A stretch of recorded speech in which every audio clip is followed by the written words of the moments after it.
You're not as independent as you think you are. Not because you're weak, but because people are really good at influencing you without you noticing. It doesn't look like manipulation.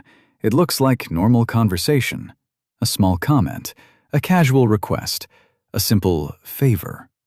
But slowly, it changes what you think, what you feel, and what you do. And once you start seeing these patterns, you won't be able to unsee them.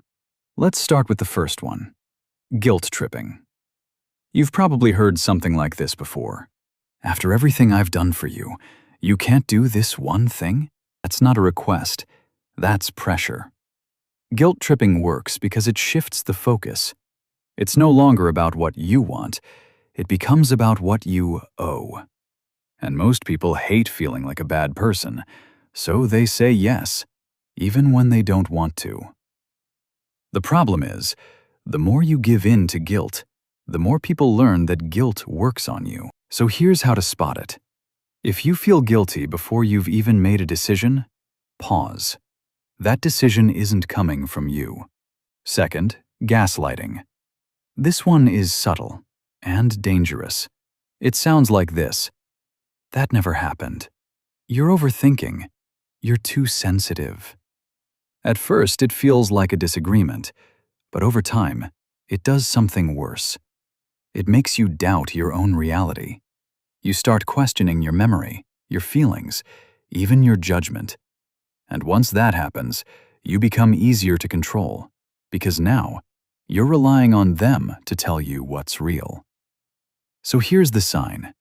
If you constantly feel confused after talking to someone, that's not normal. That's manipulation. Third, the foot in the door technique. This one is everywhere. It always starts small. Hey, can you do me a quick favor? Something tiny, something easy to say yes to. And once you say yes, the next request gets a little bigger, then a little bigger. And before you realize it, you're doing something you would have said no to in the beginning. Why does this work? Because your brain likes consistency.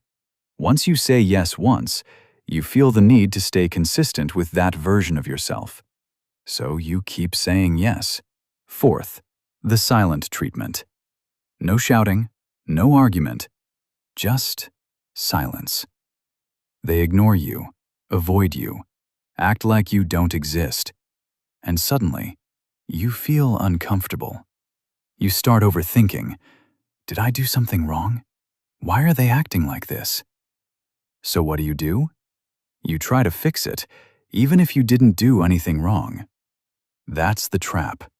Silence becomes a tool to control your behavior. So watch this carefully. Fifth, fake urgency. Decide now. Offer ends today. This is your last chance. Sound familiar? Urgency shuts down your thinking. Instead of asking, is this right for me? You start thinking, what if I miss out?